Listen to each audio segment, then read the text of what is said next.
The CBS Radio Mystery Theater presents...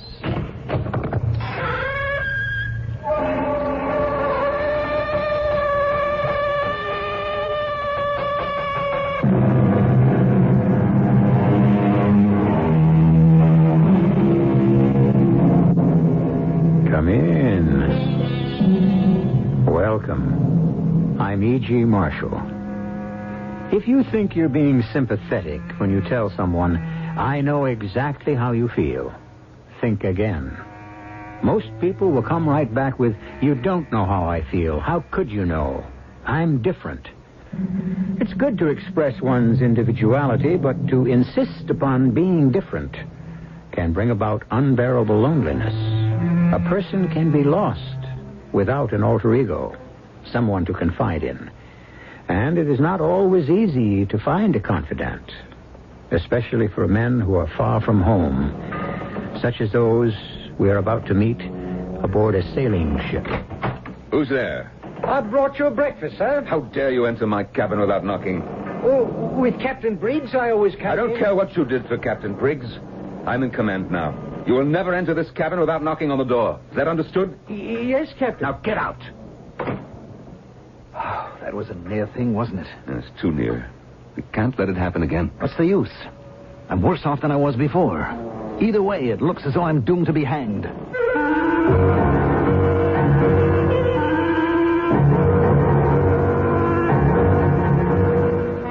Our mystery drama, The Secret Sharer, is from a story by Joseph Conrad, adapted especially for the Mystery Theater by Elizabeth Pennell, and stars Norman Rose and Mandel Kramer. It is sponsored in part by Buick Motor Division and Anheuser-Busch Incorporated, Brewers of Budweiser. I'll be back shortly with Act One.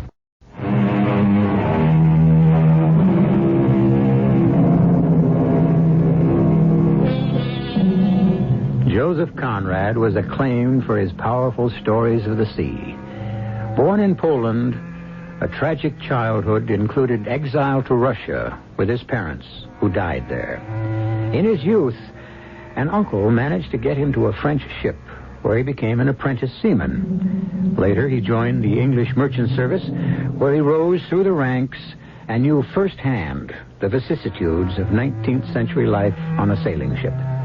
His true adventures were the basis for the stories he wrote, and mysticism ran deep as he imagined himself as the captain in the tale we're about to hear. Come aboard a four-masted schooner, which has just been loaded with a cargo of tea and spices from the Middle East to be transported across the Indian Ocean. Steward, where's my supper? Well, I'm waiting for the captain. Well, we won't wait any longer. He makes his own rules. But I thought... Yes, I know. You thought when a ship was in port that the captain and first mate always took supper together. Well, that's the way it was with you and Captain Briggs. Perhaps it's better this way. If I may say so, sir, this captain's a strange one. Oh, a young fellow like you should keep his mouth shut. I'll keep my eyes open. I hope you can figure him out better than I can. Trouble is, he never asked my opinion. Not the way Captain Briggs used to. He acts as though he's too good for the likes of me. Not wanting to talk. He doesn't talk very much to anybody. But I'm the first mate. He's coming, sir. Your supper's ready, Captain? Thank you. Sorry not to have joined you, Jackson, but I had some things to tend to. Are you aware that there is a ship anchored inside the islands? Oh, no, sir. Bless my soul. Another ship, you say? Well, how could she possibly I don't know. With all those rocks and inlets out there, I saw her mastheads above the ridge as the sun went down. I know about that ship, sir. You do? Why didn't you tell me? Let the steward tell us what he knows. Well, she draws over 20 feet. She's the Liverpool ship Sephora with a cargo of coal, 123 days from Cardiff. How does a steward pick up information like that? The tugboat skipper told me when he brought the fruit and vegetables. He says they'll take her up the river to shore the day after tomorrow. That's enough. I'll find out anything else the captain wants to know. There's nothing more we can find out tonight. Oh, I'll take the watch, sir. No, you and the crew have had 2 days of hard work. Tell all hands to turn in without setting an anchor watch. But, sir... I'll be on deck myself until 2 o'clock. You can relieve me then. Well, very well, Captain, but it seems most unusual. It's the way that I want it. Of course, at The slightest sign of wind will call all hands up and make a start at once. Aye, aye, sir.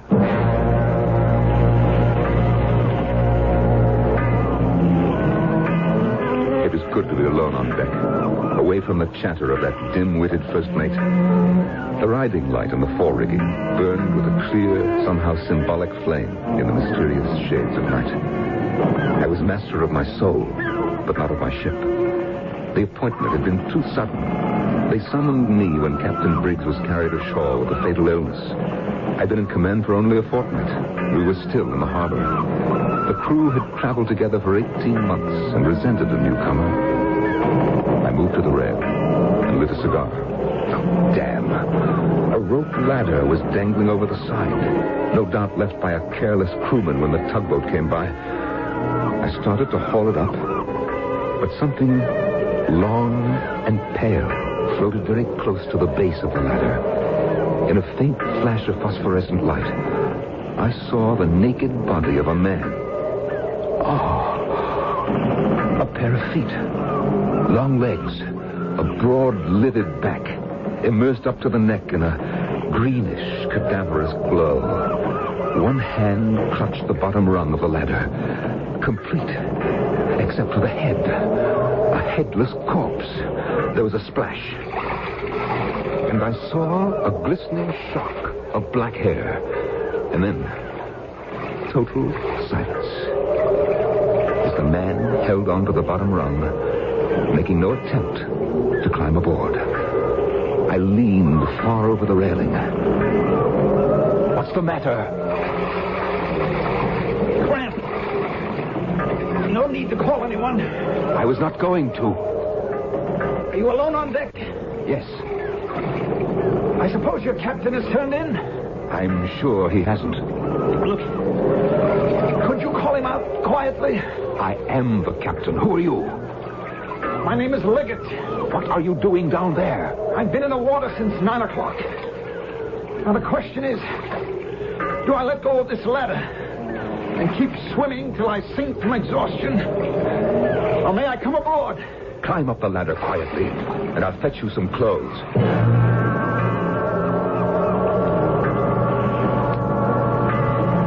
Tell me, Captain. Keep your voice down. No reason to summon the crew.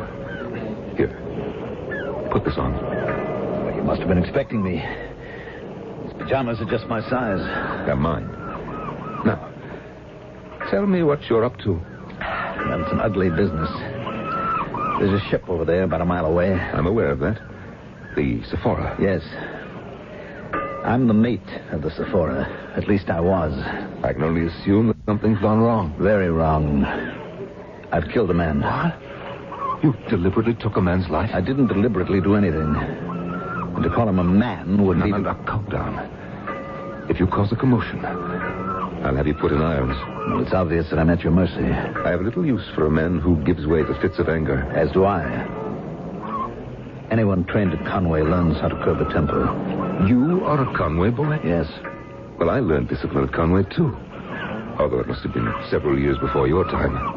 Then you know. I know that murder is a very serious charge. Now, you'd better tell me your story from the beginning. Our creaking old ship was caught in the teeth of a devouring gale. A hurricane tore the canvas and howled like 1,000 fiends. Pull on the sheets before the mainsail start away! They'll have to haul in more than the mainsail, Captain. The masts should be bare as posts in a sea like this. You there! Tend to the shrouds! Captain, the foresail. We'll have to reef it or she'll keel over for sure. The sea has gone mad! Every man for himself! We're lost! There's never been such a sea! Sailor, give me a hand. I'm not going out there in a wind like this. Do as I say. Grab hold of this halyard. No, there's a bigger one coming. A wave a mile high. All hands to the rigging! I repeat, all hands to the rigging! Don't let go until we make it fast. You heard the captain? Pull! Damn you, I ought to put this rope around your neck. Now that it's tight, I'll take care of you in my bare hands. Here she comes. Look out! You down below! Look out! Hang on, everybody! Hang on!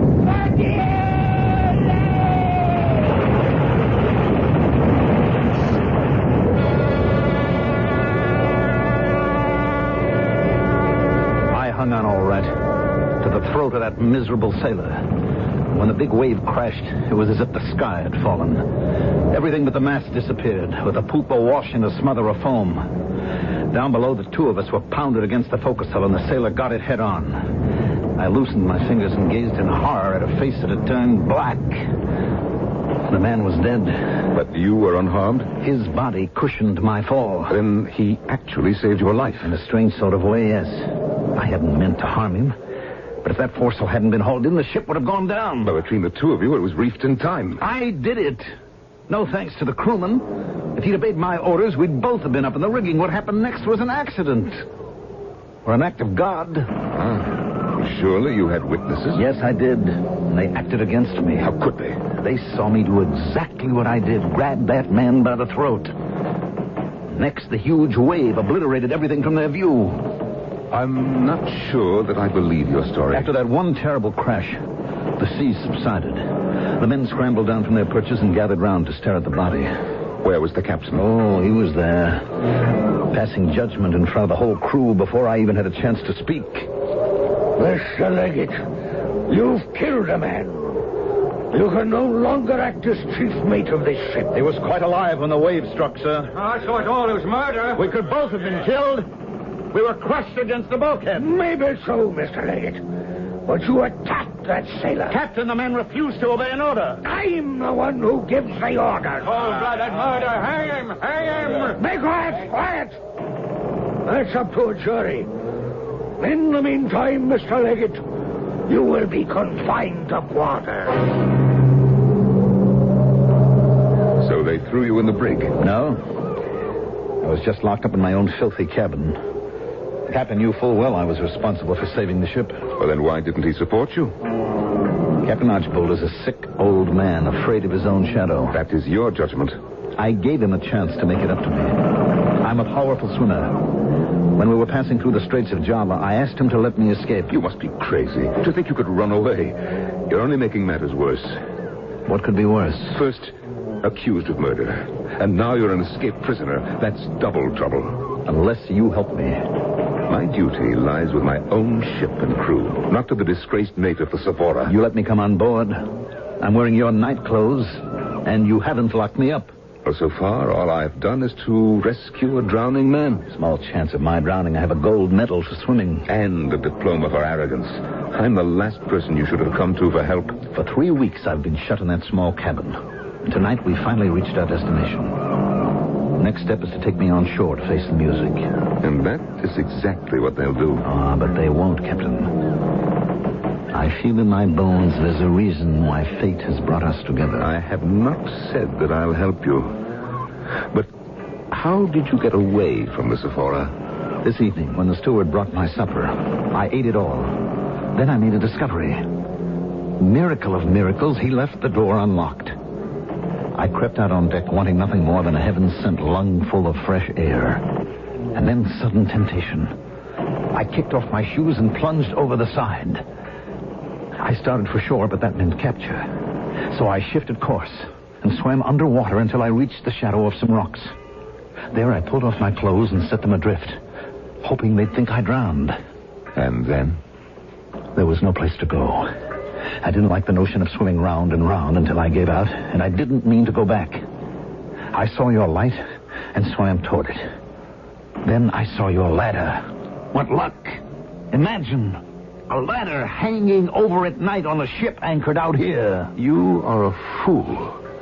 Don't you know that they'll come looking for you? Of course. Captain Archbold will have a search party out at daybreak. Yes, and I am the first person he'll come to see. Sign me on as a member of your crew. Aren't you about ready to take off? You are out of your mind. My crew is complete, and we can't weigh anchor without a breeze. Why, we may be here for days. Then my goose is cooked. It's time for the first mate to take over the watch. I might just... Shut up. Hide in that passageway. I'll join you in a minute. Did you say something to me, Captain? Oh, why, yes. Jackson, come over here. I want to show you something. Yes, sir. Take a look at this. I found a ladder hanging over the side. Oh, bless my soul. Must have been there since morning. I'm sorry about that, sir. Don't let it happen again. I'll speak to the second mate. He's the one who's never in mind. charge. Never mind. Just haul it in. Yes, sir. As soon as it's light, I'll take a sharp look at that ship you say is anchored nearby. You do that, Jackson. Good night. Good night, Captain, sir. Come along. Follow me. And don't say a word. Our captain has decided to keep his unexpected passenger hidden from the crew. This is a dangerous move, which could make him an accessory to a crime. Even if he believes no crime has been committed, a captain's duty does not include taking the law into his own hands. But somehow, a power beyond them seems to be irresistibly intertwining the destinies of these two men. We'll learn more when I return with Act 2.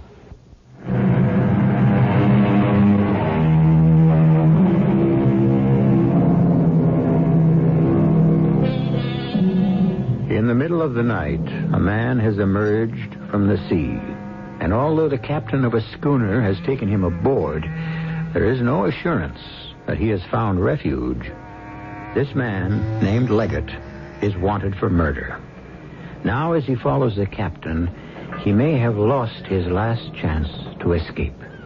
Noiselessly, the captain opens a door, and then, rather roughly, pushes the man ahead of him into blackness. Please, Captain. I don't think I can stand another night in the dark. Not another night alone. Well, this is my cabin. We can talk in here. The walls are thick, and the crew is sleeping. They'll be waking up soon. When daylight comes, we must not raise our voices. We could be overheard in the passageway. Captain, do you intend to keep me a prisoner here in your own cabin? For the moment, yes. Stay where you are until I light the lamp.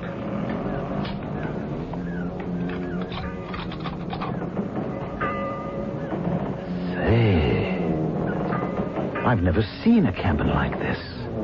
Well, this is 10 times bigger than anything on the Sephora. Or on any other merchant ship. As big as a ballroom. And certainly no place to hide. Oh, the perfect place to hide. Observe that the cabin is shaped like an L. But everything is so open. Even this large closet. Well, note how it's placed. In the arm of the L, where it can't be seen from the rest of the room. Not bad. Oh, you haven't seen the best. A bathroom. I don't know how many ships you've sailed on, but where did you ever see a tub like this? Why, it's marble. It's the whimsy of a former captain, made in Greece. I could fall asleep in there right now. Neither of us has had any sleep. Climb into my bed and I'll rest on the couch.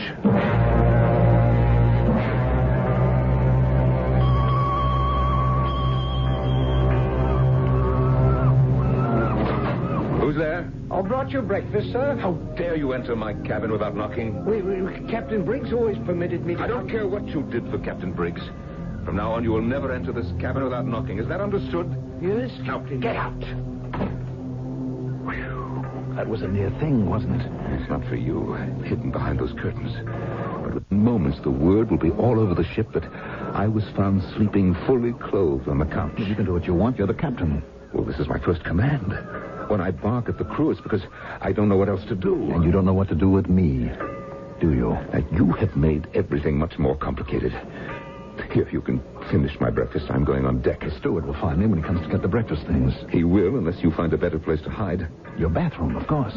The towels are changed every day. Well, then what am I to do? I've got to leave you to your own devices. There's still the closet. In back of the clothes or behind the chest.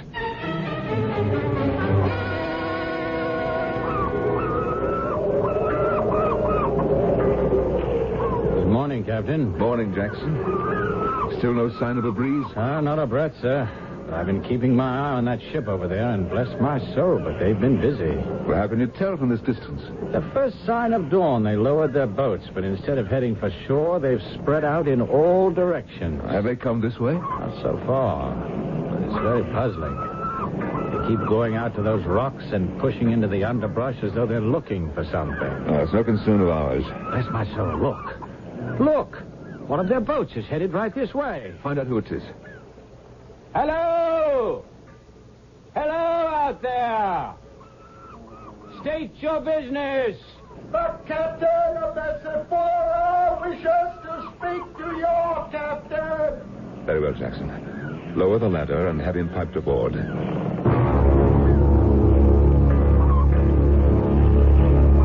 Captain Archbold of the Sephora. Welcome aboard, sir. You are captain of the ship? At your service. I would have expected a much older man. Oh, well, unfortunately, my predecessor, Captain Briggs, is dead. Oh, yes. Captain Briggs. I've heard about this ship. One of the prides of the fleet. And I'm honored to meet you, sir. You honor us with your visit. Though I must warn you, Captain, that we are ready to move at the slightest suspicion of wind. Well, be grateful that the elements are kind. The storm we've been through is enough to sink a battalion of ships. We were saved by God's mercy. Is there something I can do for you, sir? Take me to your quarters where we can speak privately.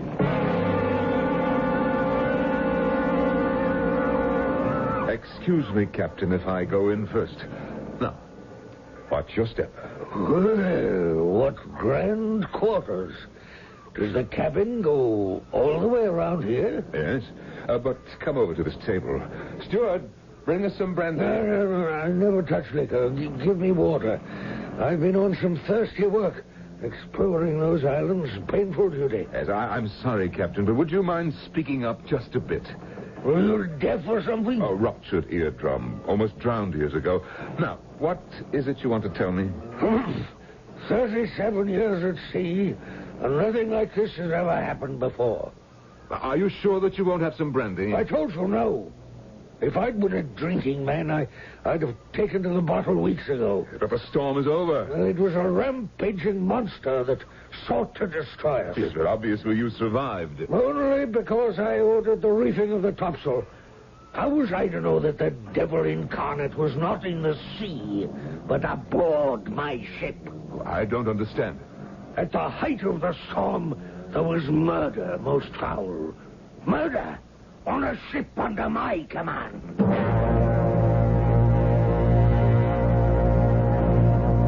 Strangled him, he did. In cold blood. You said that a wave crashed over your deck. Now, I've seen the sea kill a man very neatly by simply breaking his neck. No man killed by the sea ever looked like that. Black in the face with tongue hanging out. And the mate's fingers clutching his throat. Oh, but if the mate was tending to the foresail? God's own hand did that and no one else. I never trusted that man Leggett. Well, you hired him, didn't you? Forced to take him with the ship's owners. Smart he was, but different. A fancy talker. Well, Captain, what's over and done with? Well, it's on my shoulders. I'll be blamed. For what? But you've safely delivered ship and cargo. But the murderer escaped. How can I bring him to justice? You've, searched all the island? To no avail. I can no longer put off going to shore. It'll have to be a report of suicide. Beg pardon? Suicide. That's the way I'll write it up. Unless, of course, you manage to recover the man before tomorrow. Only we can spend no more time looking for the body. I must get back. Captain, on a ship like this, you don't suppose there's any chance that... Well, come along. I'll show you every nook and cranny.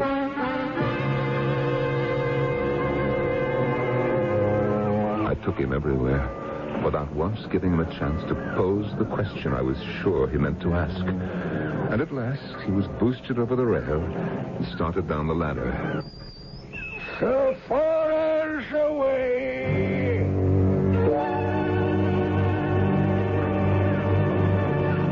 Sir, we've heard a most extraordinary story from the crewman with that captain. Yes, I'm sure you have.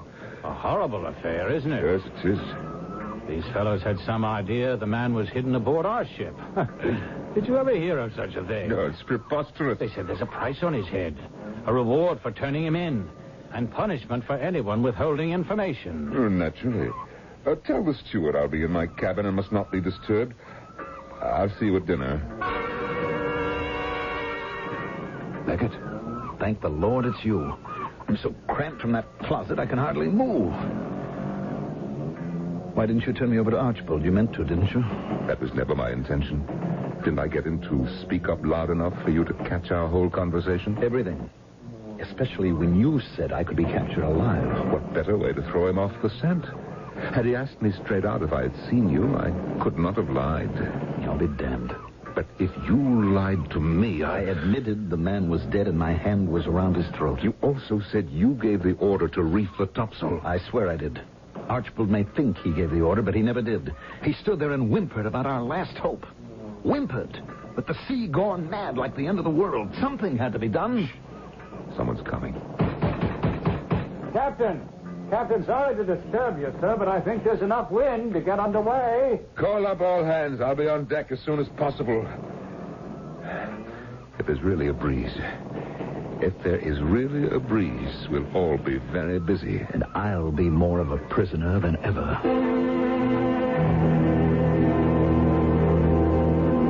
Steward, where are you going? To make up your cabin, sir. Forget my cabin. Get below to make sure everything's fast in the galley. Well, I've already checked. Well, check again and stay there until we're out at sea. Yes, Captain. Ah, there she blows, right out of the southwest. Looks like everything we asked for. Weigh anchor. Oh, she's a beauty. Unfurl the top mainsail. Hard to starboard.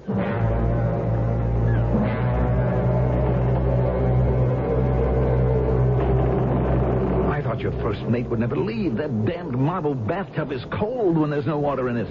At least it's better from the closet. Oh, I hid there, too, when the steward came in. I told him not to come here until we were out to sea. From now on, it will be much more difficult. Captain, I cannot survive like this. Didn't you find those canned goods stashed in the closet? Oh, I've enough to eat. But I can't go on. I've had more than I can stand. I know now why you're protecting me. If you're so smart, tell me why. We are both Conway boys. Plenty of men have trained for the sea at Conway. Yes, but they're all in the Royal Navy. You and I are mavericks. We don't belong. I chose my own way. So did I. I didn't invite you to swim to my ship. But you let me come aboard. Only I didn't know that... Found out. We're outcasts, both of us. And whatever I'm guilty of, you're just as guilty, and we're both doomed. This is my ship. And I can do what I choose. Can you? You didn't feel that way yesterday. But I do now. And you can stay in this cabin to the end of the voyage. Oh, no, Captain, not me. My freedom is very precious. But it's not here, cooped up in your closet or bathroom. I'd rather give myself up. You can't. Not now. The ship is under sail, and it's a long way to home port. Why, if you revealed yourself, the crew would mutiny. That would be a noose round your neck, not mine. All right, we'll find a way. I promise you we will. If you and I are so much alike, we'll work this out together.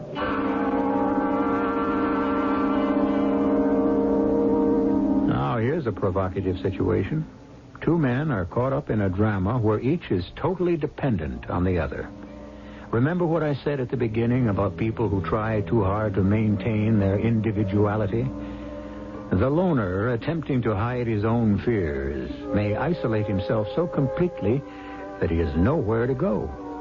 In Act 3, we'll find out what becomes of these secret sharers who, at the moment, are in a very vulnerable position.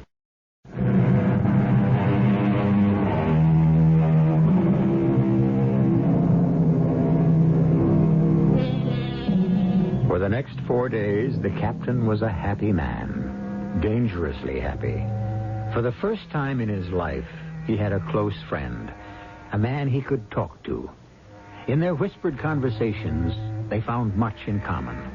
They argued, they agreed, they recalled their dreams. At first, it was just at night, but now the captain spent more and more time with his double.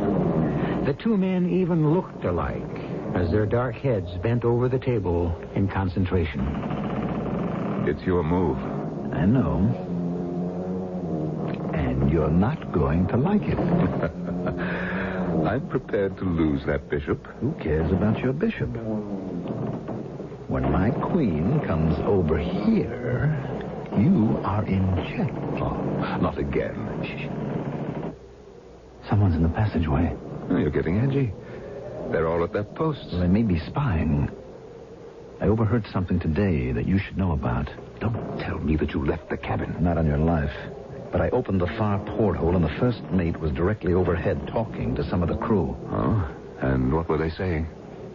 Old Bless My Soul tried to reassure them that you are in good health. I never felt better in my life.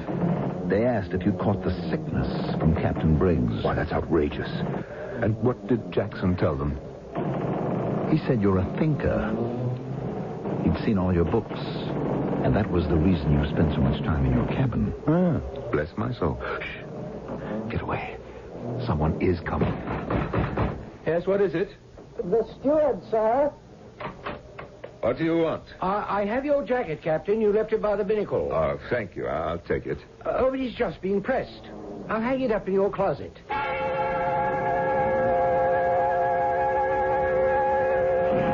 Mr. Jackson, sir. Yes, steward? Do you play chess with the captain? I don't know how. Why do you ask?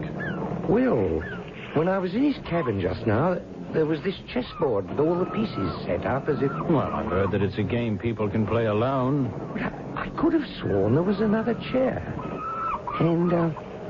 And two glasses on the table. I'm relieved to know that's what the captain's doing instead of lying sick in bed. But he is sick, Mr. Jackson. All I did was hang up his coat in the closet, and he stood there all pale and trembling as if he'd seen a ghost. Well, take a look at him now. Striding across the deck. Jackson, I want a word with you. Yes, Captain? Do you recall our plan for going through the Straits? Well, I know how Captain Briggs would do it, sir. No, what we talked about yesterday. Yesterday, Captain? Yes, when I showed you the chart. Begging your pardon, sir. But you did not show me any chart. And then I remembered it was you who studied the chart. I've been over it all again. And the place for me to be marooned is an island off Quintano. Marooned? Oh, you've been reading Daniel Defoe. Remember, I've been drowned. It would never do for me to come to life again. Only you're very much alive. I was brought up on the Bible. And I've been driven off the face of the earth. As I came at night, so shall I go. It's impossible. You can't. Not naked like a soul on the day of judgment, dressed in your sleeping suit. And I am a swimmer. The last day is not yet. I must leave tonight. But can't be done. At least not until tomorrow night. I knew you'd understand. But the ship is on the offshore tack, and the wind may fail us. No, we're still much too far out at sea. I'll manage. Not without my help. I'm counting on that.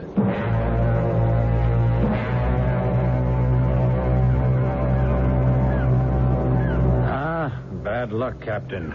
The wind has died down. So I see. In my experience, sir, we may be becalmed for quite some time. May I reassign the crew? Give them ships for relief in this oppressive heat.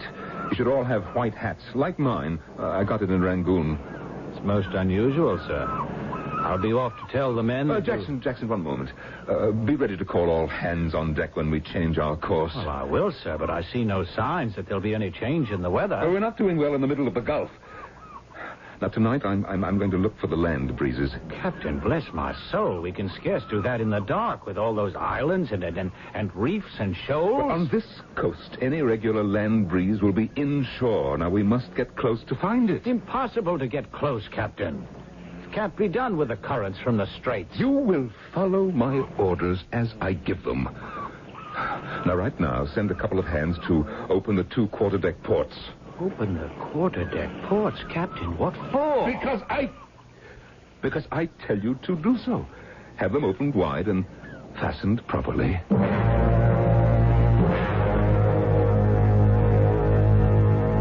By now, the whole ship must think you're out of your mind. You've gone too far. This plan of yours is much too dangerous. I shall stand as close in as I dare and then put her round. What will I be doing? Presently, I'll smuggle you out of here into the sail locker where there's an opening. A sort of square for hauling the sails out. And it is never closed. Someone is sure to see me. Just before tacking, when the ship is dead still, you'll have a clear road to slip overboard through the open quarterdeck port. Now, use a rope's end to lower yourself into the water so there'll be no splash. Promise me not to go too close to shore. You talked to me about duty. Now you're risking ship and crew. Yes. Oh, here. Take these sovereigns. What? I have 6. 3 for you and 3 for me. What would a swimmer do with... You never know what you need. Now, here. Tied in this handkerchief. They can be fastened to your belt. Now, I must join the men at the supper table and try to pretend that I am perfectly sane.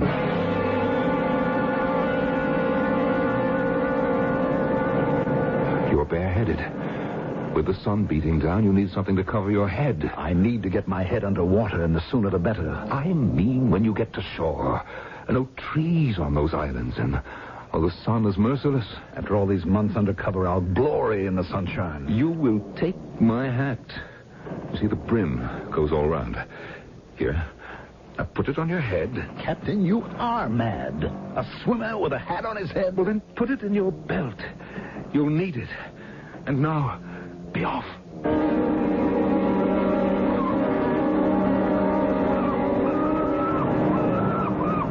We're drawing in fast, Captain. The land is close. I've never seen that hill of coal ring before, not without the glass. Keep a good full ahead.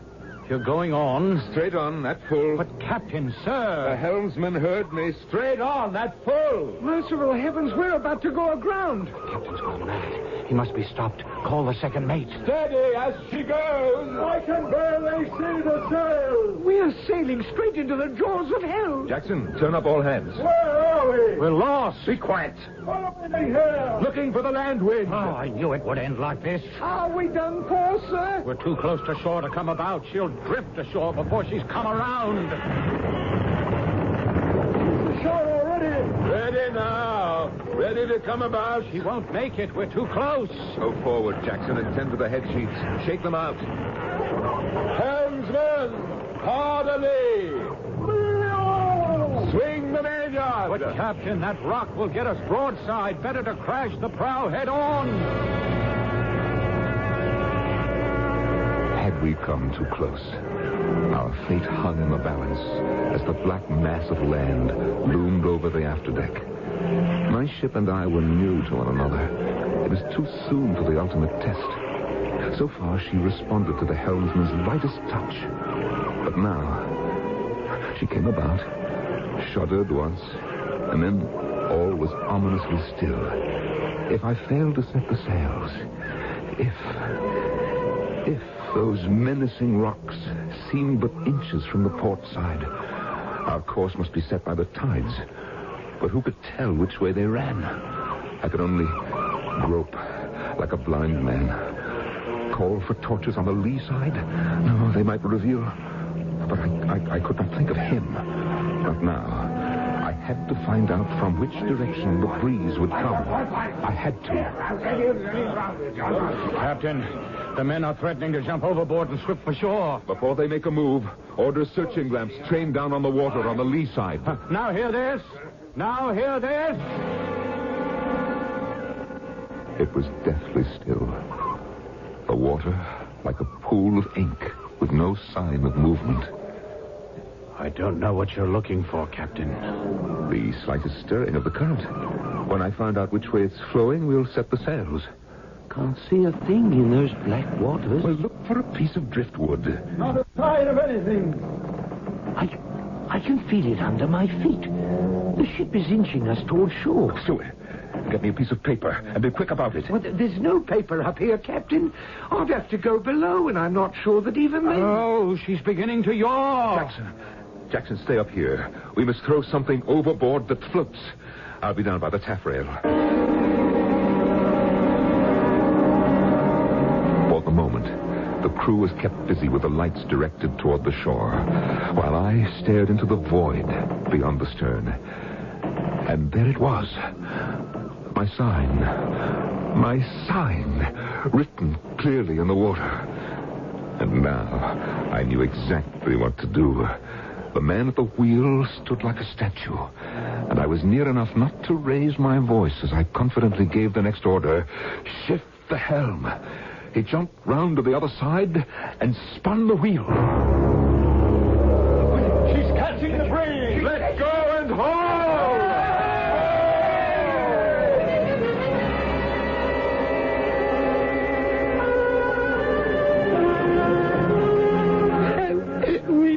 We did it. We, you? You did nothing but make a nuisance of yourself. But you didn't think we'd make it. I heard you say we'd be dashed against the rocks. How did the captain know exactly the moment to raise the sails? He found which way the tide was running. But how? I stared into the water and there was nothing to see. Take a look out there. Even in the dark, it's still in view. Well, I'll be. What? That's the captain's? Of course. Jackson, now that we've picked up a brisk breeze, why don't you come to my cabin so we can chart out what looks like a clear course ahead? Thank you, Captain, and if I may say so, sir, this calls for some sort of celebration. Well, she handled very well. You did it, sir. Captain Briggs would never dared to do a thing like that. We could have stayed in the Gulf for days. Well, I saw no reason to waste time in these waters. What you did was a stroke of genius. I was hard-pressed to know which way the tide would run. Well, bless my soul, sir. I'll wager there's not another captain on the 7 seas would have had a hat like yours to throw out on the water.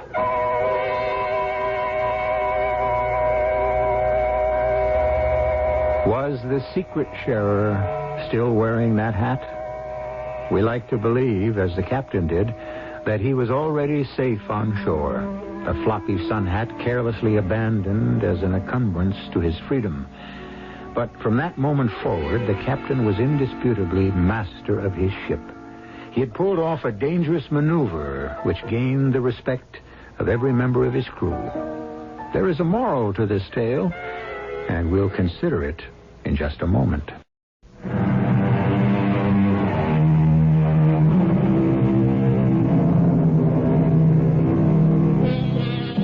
How often, I wonder, does a human being understand but one facet of his own personality? The captain of our story was given a chance to examine the other half of himself, the part that wanted to run away. From now on, he would find contentment looking up at the great curves of canvas or watching the water fan gracefully from the sturdy prow. He needed his ship. But Leggett was not cut out for the discipline of a seaman's life. He knew now that he could exist only as a wanderer. Each had found his freedom from fear, from loneliness. Our cast included Norman Rose, Mandel, Kramer, William Redfield, and Court Benson. The entire production was under the direction of Hyman Brown. Radio Mystery Theater was sponsored in part by True Value Hardware Stores. This is E.G. Marshall inviting you to return to our Mystery Theater for another adventure in the macabre. Until next time, pleasant dreams.